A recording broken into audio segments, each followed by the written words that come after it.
मोदी जी कागजों में चाय बेचते थे। मैं तो आपके सामने ओरिजिनल चाय बेच रहा हूँ। मेरे को तो आज तक वो रेलवे स्टेशन ही नहीं पता जिस पे वो चाय बनाते थे। मैं तो खोज कर रहा हूँ उस रेलवे स्टेशन की कि एक बार मैं उस रेलवे स्टेशन के दर्शन करके आऊँ और वहाँ एक बार चाय बनाऊँ, क्या पता मैं भी प्रधानमंत्री बन जाऊँ। मैं आपके सामने ओरिजिनल चाय बना रहा हूँ। मैं आज तक एक साइकिल नहीं खरीद सका और मोदी साहब ने तो एक जहाज खरीदा हुआ है। अगर हमारे में से 40 में से जिसको भी हाईकमांड टिकट देता है, हम उसके साथ एकजुट होकर चलेंगे और शिमला शहर की सीट को बहुमत से जिताएंगे। मेरे को कांग्रेस ने इतना कुछ दिया है। एक छोटा सा वर्कर 3 बार अपने वार्ड से सेक्रेटरी रहे, 2 बार उपाध्यक्ष रहे, 2 बार अध्यक्ष रहे। फिर उसके बाद जो हमारे वार्ड की बड़ी कमेटी है उसका 3 बार सेक्रेटरी, 1 बार उपाध्यक्ष, 3 बार मुखिया सलाहकार, फिर शिमला शहरी से 3 बार सेक्रेटरी, 3 बार उपाध्यक्ष, अभी भी मैं उपाध्यक्ष हूँ। तो इतना मान सम्मान मेरे को पार्टी ने दिया हुआ। हिमाचल के अंदर 55 सीटें लेके आएगी बहुमत के साथ, क्योंकि हिमाचल की बात नहीं कर रहा हूँ, मैं तो पूरे देश की बात कर रहा हूँ। पूरे देश की जनता जाग चुकी है कि ये बीजेपी सरकार है क्या। देश बेच दिया इन्होंने, अब रेलवे इन्होंने बेच दिया, हवाई इन्होंने बेच दिया, BSNL इन्होंने बेच दिया। यानी कि सरकारी प्रॉपर्टी जितनी भी है मोदी साहब ने बेच दी है, देश को कर्जई कर दिया है। हमारे देश में जब हमारा देश आज़ाद हुआ, हमारे देश में एक सुई नहीं बनती थी, तो आज तो जहाज भी बन रहा है। और नेहरू जी की देन है, इंदिरा जी की देन है, राजीव जी की देन है, नरसिम्हा राव जी की देन है, अपना मनमोहन सिंह जी की देन है। इन्होंने क्या बनाया? बीजेपी का कुछ नहीं है। बीजेपी तो लूट लूट खा।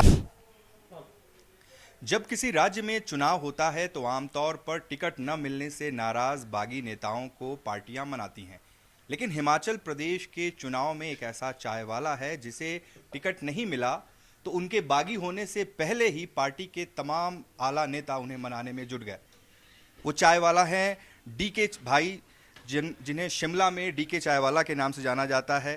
कांग्रेस का जो दफ्तर है वहां पर ये चाय की दुकान बीते न जाने कितने सालों से लगा रहे हैं और इस बार शिमला सीट से वो टिकट के मुख्य दावेदारों में थे। और जब टिकट की अनाउंसमेंट हुई और डीके भाई को जब टिकट नहीं मिला तो पार्टी के तमाम नेताओं ने इन्हें मनाया। हम डीके भाई से बात करेंगे। डीके भाई, आपका पूरा नाम क्या है? मेरा नाम दविंदर कुमार रतन है, मुझे लोग डीके भाई के नाम से जानते हैं। तो ये बताइए कि इस बार कहा जा रहा था कि आप शिमला सदर सीट से कैंडिडेट बन सकते हैं, नाम आपका चल रहा था। आपको क्या जानकारी थी? क्या आपकी टिकट को लेकर किन्हीं नेताओं से बात हुई थी? क्या क्या हुआ था सब कुछ? नहीं, मैंने तो पहले से ही बोल दिया था जब हम 40 लोगों ने आवेदन किया था। अगर हमारे में से 40 में से जिसको भी हाईकमांड टिकट देता है, हम उसके साथ एकजुट होकर चलेंगे और शिमला शहर की सीट को बहुमत से जिताएंगे। तो टिकट के लिए आपने आवेदन किया था, क्या पार्टी में शीर्ष नेताओं से भी आपने बात की थी अपने लिए? नहीं, दिल्ली चर्चा चली थी मेरी भी, दिल्ली में भी चर्चा चली थी। बाकी जो हाईकमान का फैसला है वो सम्मान्य है। टिकट जब अनाउंस हुआ और आपको टिकट नहीं मिला तो आपको मनाने के लिए किसका किसका फोन आया? नहीं, ऐसा कोई नहीं, बगावती कुछ नहीं था। हाँ, नहीं, बगावती तेवर आपने नहीं दिखाया, लेकिन फिर भी आपको मनाने के लिए कॉल आई? नहीं, हमने तो पहले से ही बोला था कि हम तो संगठन के लिए काम करेंगे। अभी जिस कैंडिडेट को टिकट दिया गया है उसकी फेवर में काम कर रहे हैं। हम फील्ड में जा रहे हैं, वार्डों के अंदर घूम रहे हैं। हम किन किन नेताओं ने आपको फोन किया बात करने के लिए? फोन तो मेरे से हर एक नेता का आता रहता है और मैं भी करता रहता हूँ। टॉप लीडरशिप में भी? हाँ जी, हाँ जी।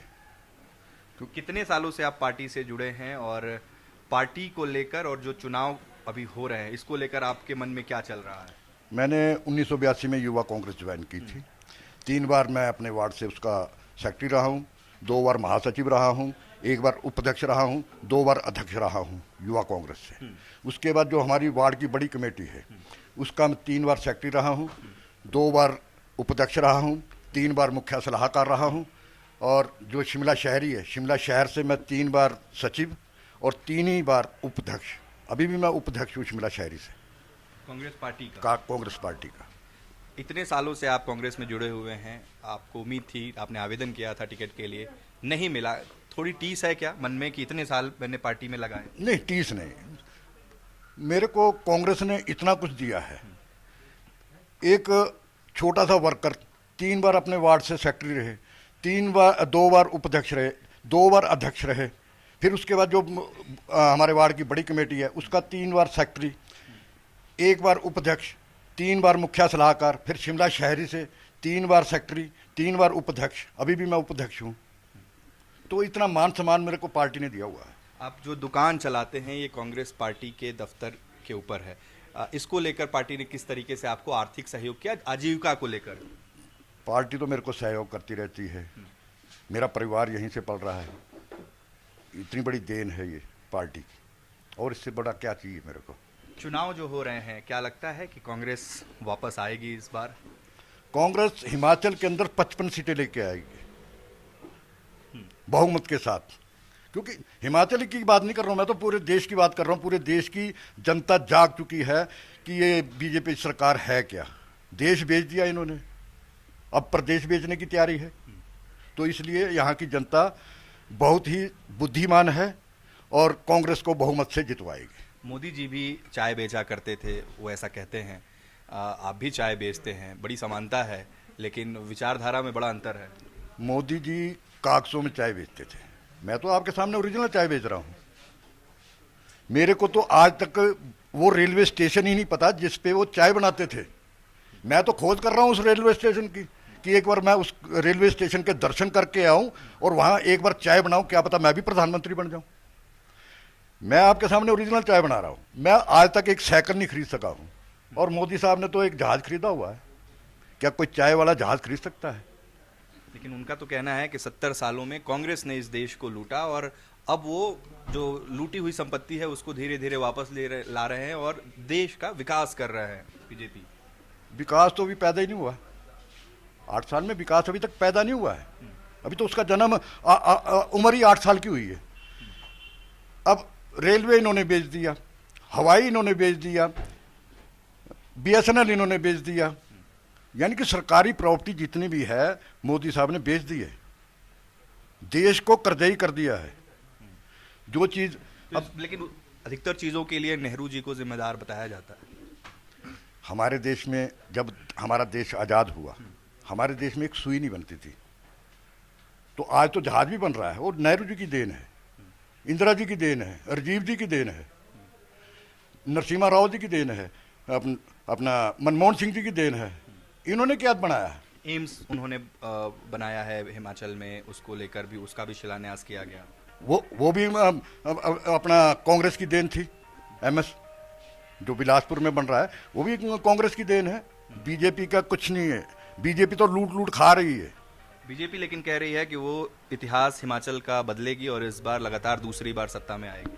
क्या इतिहास बदलेंगे? ये भ्रष्टाचार इतना हो गया है। पीछे देखो, भर्तियों के पेपर लीक हुए, पेपर बेचे गए, वो तो सरेआम पता है, उसकी जांच होनी चाहिए। बाकी देश को तो प्रधानमंत्री जी ने बेच दिया है, प्रदेश को बीजेपी सरकार बेच देगी। तो मेरा तो समस्त हिमाचल वासियों से यही निवेदन रहेगा कि कांग्रेस को बहुमत से जिताएं और हिमाचल को बचाएं।